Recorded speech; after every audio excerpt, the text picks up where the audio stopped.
Can we control fertility? I know you weren't expecting to hear this from me because I wrote a fertility book. We should talk about how much control we actually want over fertility. I know it's sounding strange coming from me. I do spend a lot of time talking about the body as a whole and about food and sleep and digestion and all that stuff, hormones, reproductive health, the conditions that we're creating for health. And I believe in supporting the body. But I also think there's something happening in fertility medicine and in our culture more broadly that we don't talk about enough. And we're getting better at controlling reproduction. We can freeze the eggs, we can freeze the sperm, we can create embryos outside the body, we can test the embryos, we can use donor eggs and sperm, we can preserve the reproductive material for years and use it later. We can stimulate ovaries to produce multiple eggs in one go so that they can be extracted for use later. We can measure ovarian reserve or some proxy for that.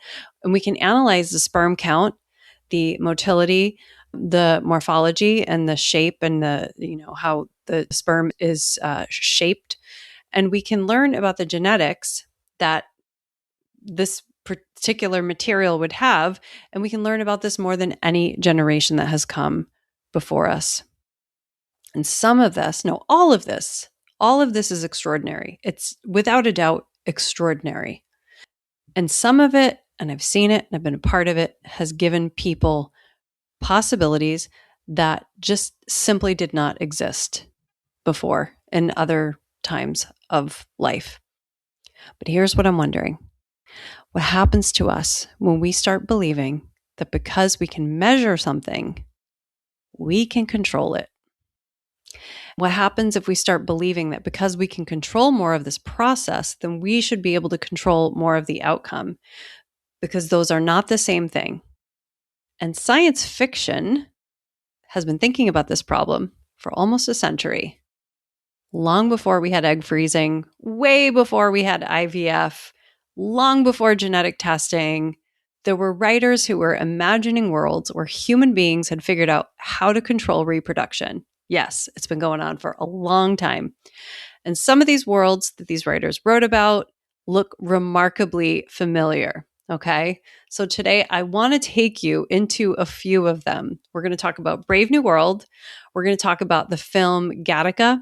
And we're going to talk about The Handmaid's Tale, which is a wonderful book by Margaret Atwood. And then I'm going to bring this back to something much more extraordinary. And this is what I've actually seen happen when fertility becomes someone's central project of their lives, as it has for so many people. Because I've worked with people who've desperately wanted children. I've watched fertility become a project for people. And I've watched people become incredibly informed about their bodies and paradoxically feel less connected to them. And I've watched both women and men carry enormous pressure around something that neither person can completely control, though they want to. So this isn't an argument against IVF or any other medical reproductive technologies. It's not an argument against egg freezing or genetic testing. This is not about that. Even though I wrote a holistic natural fertility book, whatever. These tools can be incredibly invaluable. I have seen so many of my clients benefit from them where I work with them alongside them doing the medical fertility option. They'll work with me. So I've worked with people that have gone totally au naturel and also with people who have done IVF, adopted embryos, all of that. The question that I'm bringing up is bigger because a lot of people ask me if I support these things, okay? The question that I'm asking up is bigger. What's the difference between supporting reproduction and trying to control reproduction? What is the difference between those two things? And maybe even more importantly, it's like what happens when we confuse agency with control? Because they're two different things. I'm Heather Grzych, and this is The Wisdom of the Body. Thank you for being here. So today we're going to start with Aldous Huxley's Brave New World. And the book was published in 1932, so nearly, 100 years ago. And Aldous Huxley imagined a future where human beings were no longer conceived through ordinary sexual reproduction. And this was way before the first IVF baby was born, which was 1978. This book was written in 1932. So in this book, the humans are produced in laboratories and the embryos are deliberately conditioned, and people are essentially manufactured for different roles in society. So think about how radical that idea was in 1932, that you could control for that. And what's disturbing about the story is it's not that the technology doesn't work, because it works. The society has figured out how to remove much of the uncertainty from reproduction. But look at what gets lost.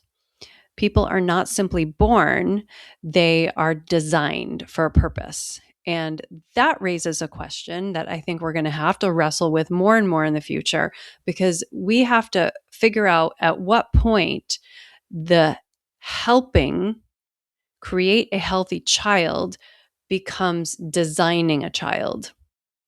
And there are very difficult ethical concerns with that. Because if we can design a child, then what are we designing for? Health, intelligence, athletic ability, appearance or personality? What if you get to design for social status?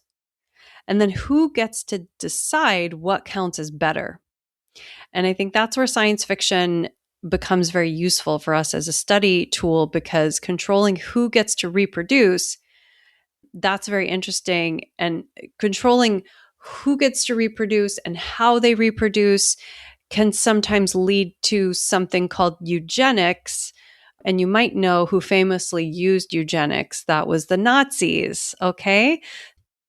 It takes something that sounds wonderful sometimes, which is more control. Trust me, I'm a control freak. I love it. And asks us to imagine what happens if we keep going with that control. Where does it stop? And then there's the film Gattaca.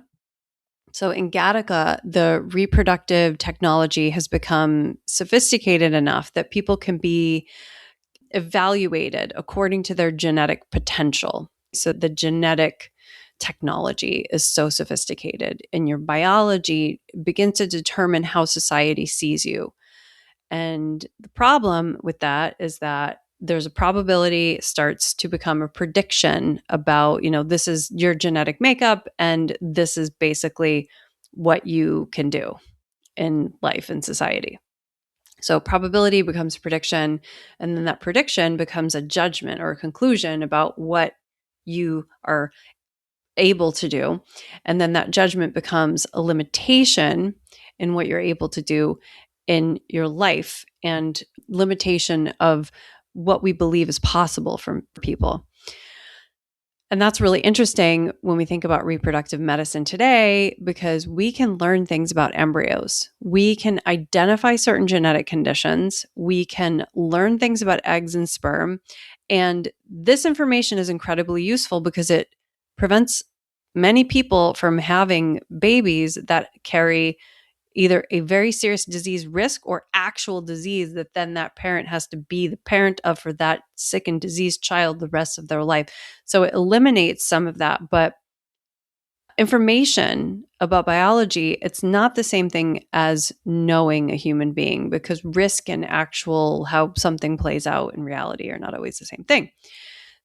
Because something has a genetic probability, it's not a biography. It's not really what happens to a person. And this test doesn't tell us everything that a person will become. And that is a very important distinction, because information helps us make decisions, but it doesn't tell us what the future is going to be. There's a lot of other factors involved. I mean, you can get more and more information and get better and better at predicting. And I know a lot of people are trying to do that, but there will always be a limit on prediction. So this gets really interesting with The Handmaid's Tale. So there's this wonderful book by Margaret Atwood. A lot of women love this book because it imagines a society where fertility has become scarce. And there's a lot of people that feel that about today, that fertility is a challenge. a lot of people can really relate to the struggle of this book, which is that there's so many women that cannot get pregnant and they cannot have babies. And the women who can conceive, they're treated as their reproductive resources.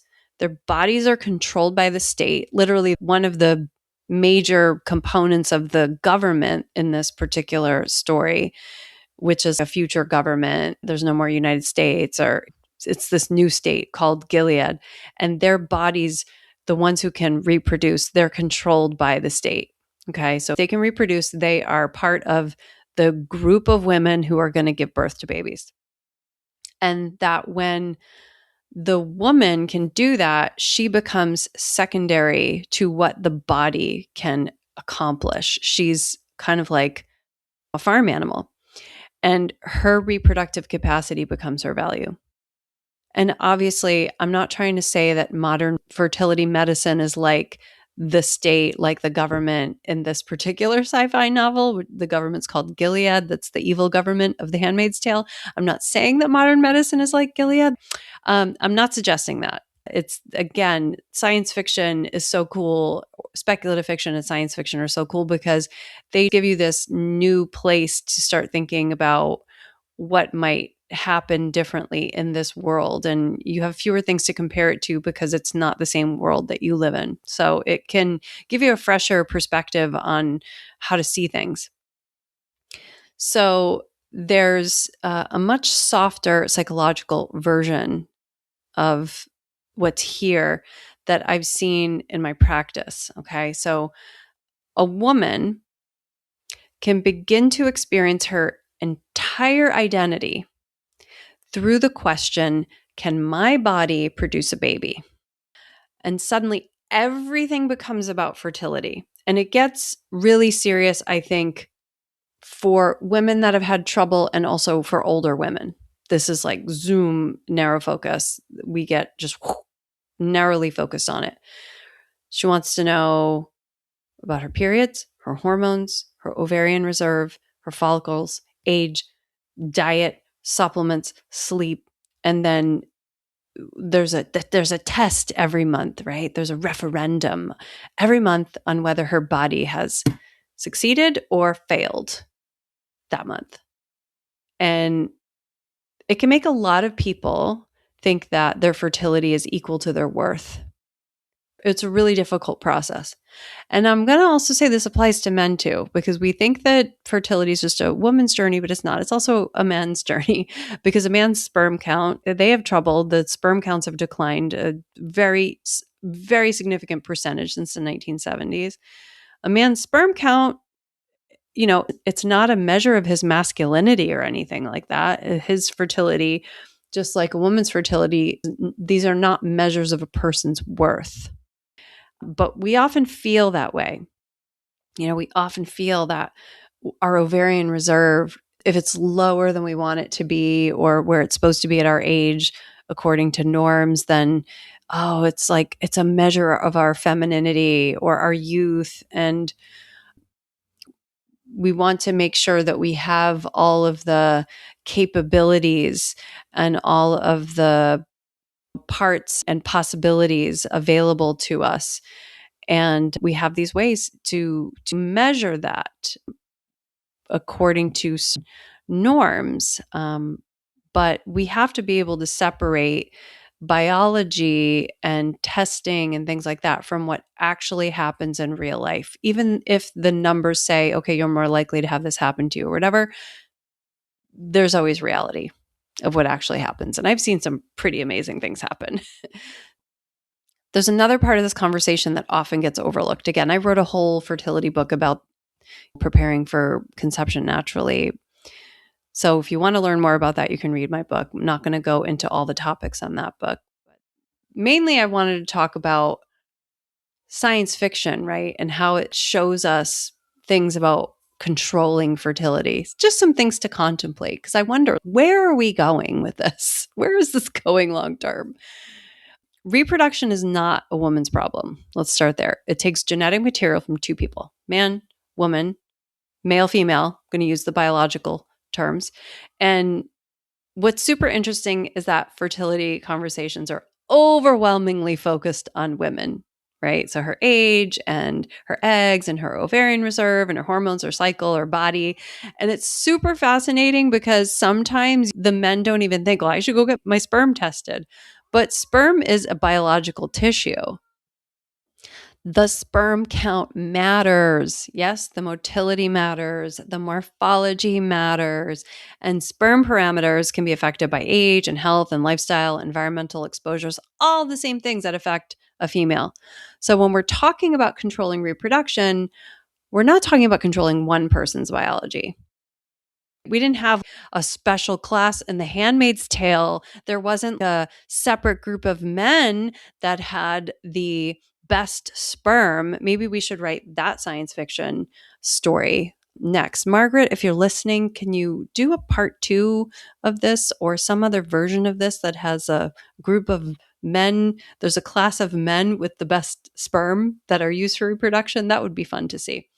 So reproduction, it takes the biology of two human beings. Some would say it takes something bigger than that, than biology, that which is bigger than you, however you call that. It changes the question when it involves two human beings. And instead of asking, like, well, what's wrong with her, right? Or like, how do we fix her fertility? We can ask a different question, which is, what conditions are both people creating for reproduction? And I've seen women that were doing everything that they could think of to improve fertility. It's not like women don't work hard. Women work hard. I have seen it. They eat perfectly. They take the supplements. They track every aspect of their cycle. They're amazing. They research every lab result. They change their exercise. They change their sleep. They optimize every variable. And on paper, they are doing everything that they could reasonably do. Check, check, check, check, check. And at the same time, miserable, totally miserable. Their body has become a project that they're obsessed with. And I remember working with one woman, I'm not going to talk about the details, but she'd become so focused on doing everything correctly that she just stopped experiencing her life outside of fertility. It's like she was so zoomed in on it. And every meal, and to a certain extent, like, I get this because this is the kind of stuff that I do with people. I help them figure out what's good for them to eat or what supplements are helpful, whether they're doing it naturally or doing it along with some kind of medical fertility assistance. So people start asking, is this good for my fertility, when they eat something or they feel something and they are automatically worried about their fertility. And every month is like, oh, did I succeed or did I fail this month? And so this particular woman, eventually I had to ask her, what would it be like if you could just take care of your body, even if you couldn't guarantee that you were going to have a baby? Would you still do all of this? Because they're two different things, right? Taking care of your body for improving something, and then another thing is guaranteeing the outcome. Supporting your body and controlling the outcome are not the same thing. I hate to break it to you. It sucks. I know it sucks. And it's frustrating. And this is not a human problem that has just come up. It's been around for a very long time. And it's even been around from the Bible times, right? So one of the oldest stories that I think about around this topic is from the Hebrew Bible. And Sarah and Abraham are, they're older people, but they're promised descendants. And Sarah can't conceive for many, many, many years. And it doesn't really happen when they think it's going to happen. And what happens when human beings are confronted with uncertainty? Well, we act, we make plans, we try to control it. Of course, we intervene, we look for another route. This is, we try to make the uncertain certain, right? We plan, we plot. And I don't think that's because we're foolish. We're not dumb. It's kind of a way you accomplish things in life. But it's because uncertainty is very difficult for human beings. And when the thing we're uncertain about is something that we desperately want, it's worse, you know? So fertility is something that really makes this clear for us, because you can do everything you know how to do and still not know what's going to happen. And the same thing happened in this Bible story. But what is super fascinating about this particular story is that the story goes that Sarah ultimately gave birth, and she was 90 when she gave birth in the story, and her man Abraham was 100. So if you're 40 or 45 today and stressing out because you didn't have a kid yet, maybe that gives you some hope, because there are some amazing things that can be done for our older hopefuls with medical reproductive technology and miracles, I will say. But the oldest female that I have worked with who gave birth was 55. So 90, ooh, I don't know that I'd want to be having a kid at 90. I don't know if a body could withstand all that has to happen for that process. It's not an easy process for a body to go through.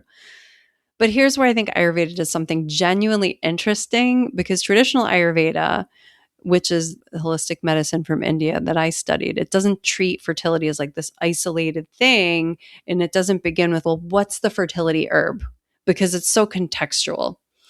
You have to look at the whole person, what's happening in their nutrition, their sleep, their digestion, their health history, the actual reproductive tissue and the hormones and all that stuff, the age, the timing, the health of both partners. There's a lot of factors with it. So it's not like, how do I make this happen? How do I force this thing to happen?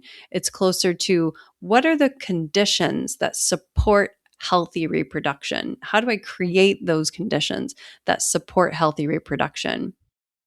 Yeah, and it's a slightly different approach, I would say.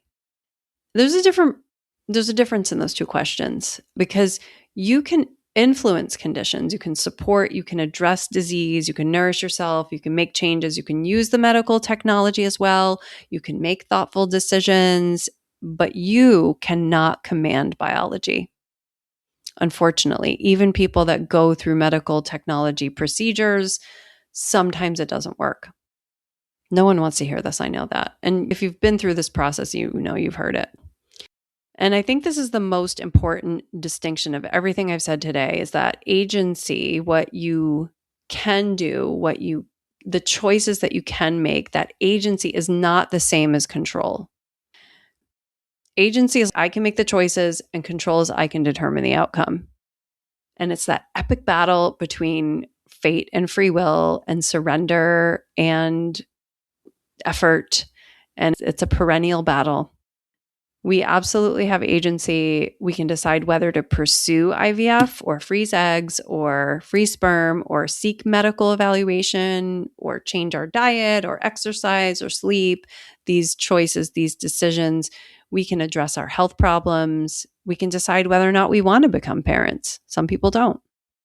Those are real choices. That's agency. But agency doesn't mean omnipotence. And that's where this is humbling. You can make excellent decisions and still not get the outcome that you wanted. And I know it sucks. It's one of the hardest truths about fertility. Let's go back to Brave New World, the book. And let's go back to Gattaca, the film. Let's go back to The Handmaid's Tale, the book. That was also made into a series, which is quite good. They're very different stories, but they all ask variations of the same question. What happens when reproduction becomes something society believes it has the right to control? In one world, we manufacture humans. In another, we select them. In another, we control the people that are capable of producing them. So perhaps there's always a warning from science fiction. The warning is not, don't use reproductive technology.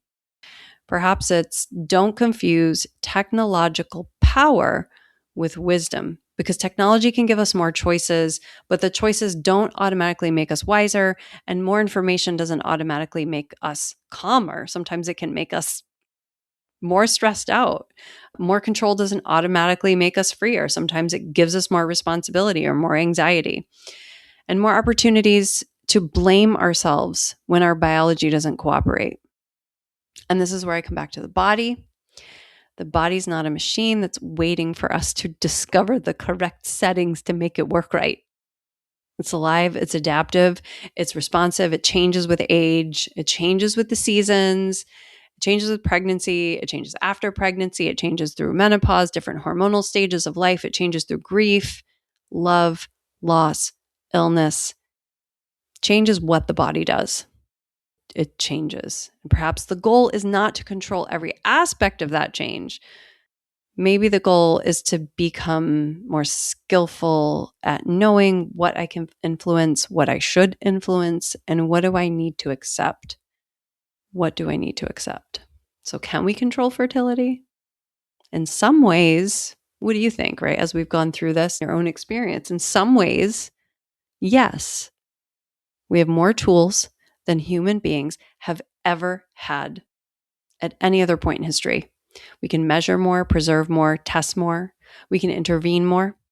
And I'm grateful for that. And I know a lot of my clients are grateful for that because I've seen it. But can we control fertility? No, we cannot control it. And I don't know that we have to view that as a failure. Maybe it's just kind of like a simple fact of being alive. So the question might not be like, how much control can I get? Maybe it's like, where's my influence useful and where do I need to make peace with the uncertainty? It's not like we don't try to control things, but there's always some acceptance. There's always more acceptance, more surrender that we could do in a process. Sometimes there's more control and more acceptance and surrender, and you have to find that balance. These are different skills. We need both. I'm Heather Grzych. This is The Wisdom of the Body. And thanks for being here. I'm happy you showed up. Thank you for tuning in and dropping in with us today. Don't forget to subscribe, rate, and review this podcast. I really want to hear your feedback. Visit heathergrzych.com. That's Heather, GRZYCH.com. And meet me here next time on The Wisdom of the Body.